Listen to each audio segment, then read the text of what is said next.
नमस्कार। मैं सुधीर श्रीवास्तव ज्योतिष अनुसंधान केंद्र में आपका स्वागत करता हूं।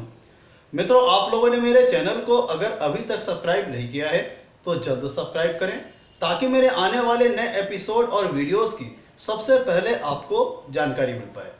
ज्योतिषीय परिचर्चा में आज हम बात करेंगे मेष लग्न की कुंडली में सूर्य देवता अगर 7वें भाव में स्थित होते हैं तो कैसा फल देंगे। मेष लग्न की कुंडली में सूर्य देव को पंचम भाव का स्वामित्व प्राप्त है। पंचम भाव से हम संतान का विचार करते हैं, विद्या का विचार करते हैं, एजुकेशन का विचार करते हैं, बुद्धि का विचार करते हैं, इंटेलिजेंस लेवल का विचार करते हैं, आईक्यू लेवल का विचार करते हैं। और 7वें भाव से हम दाम्पत्य जीवन के बारे में विचार करते हैं, मैरिटल लाइफ के बारे में विचार करते हैं, जीवन में होने वाली किसी भी प्रकार की पार्टनरशिप का हम विचार करते हैं, बिजनेस और व्यवसाय का हम विचार कुंडली के 7वें भाव से करते हैं। किसी भी प्रकार की बॉन्डिंग और पार्टनरशिप का विचार हम कुंडली के 7वें भाव से करते हैं। तो अगर मेष लग्न की कुंडली में सूर्य देव जो कि पंचम भाव के स्वामी हैं अगर 7वें भाव में स्थित होते हैं तो आज इस पर हम चर्चा करते हैं कैसा फल देंगे।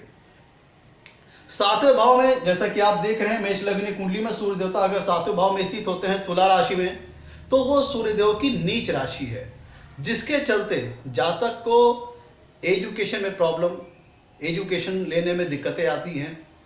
प्रेगनेंसी संतान उत्पत्ति में बाधक आती है, दिक्कतें उत्पन्न होती हैं। संतान सुख मिलने में बाधाएं आती हैं, प्रॉब्लम्स होती हैं। मेष लग्न की कुंडली में 7वें भाव में स्थित सूर्य अपनी नीच राशि में वैवाहिक सुख में कमी करता है, वैवाहिक सुख मिलने में दिक्कतें आती हैं। पंचम भाव का स्वामी 7वें भाव में स्थित है मेष लग्न कुंडली में सूर्य देव मेष लग्न कुंडली में पंचम भाव का स्वामी होकर के 7वें भाव में स्थित है, जो कि एक प्रकार का केंद्र त्रिकोण संबंध है।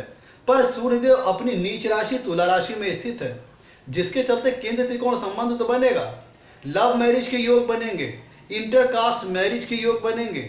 लेकिन यह दर्शाता है कि जातक किसी इंटरकास्ट मैरिज करेगा या फिर अपने से किसी निम्न वर्ग की श्रेणी में वो मैरिज करेगा, या फिर जातक अपनी रति क्रिया के लिए, काम वासना के लिए, फिर सेक्सुअल एक्टिविटीज के लिए निम्न स्तर की एक्टिविटीज का सहारा लेगा।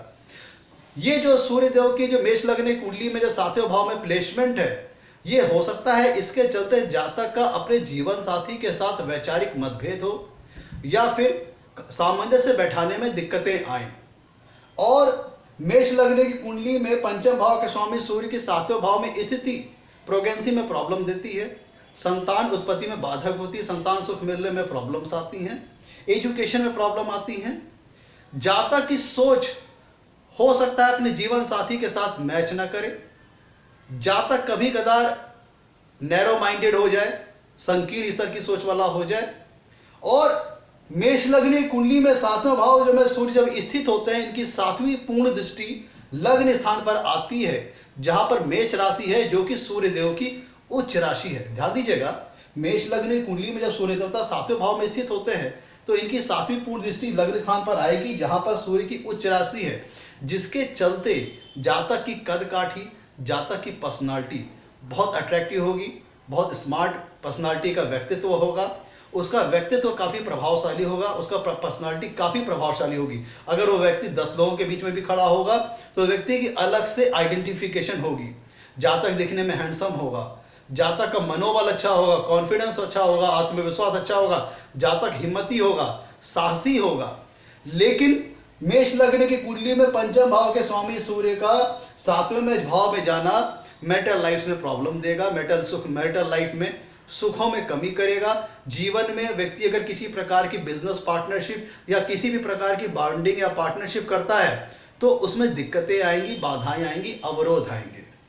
मित्रों, ये था सूर्य देवता का मेष लग्न कुंडली में 7वें भाव में स्थिति होने पर कैसा फल देंगे। आज इस विषय पर हमने चर्चा किया। इसी श्रृंखला में आगे हम और अच्छे वीडियो आपके लिए अगला करके बनाते पेश करते रहेंगे।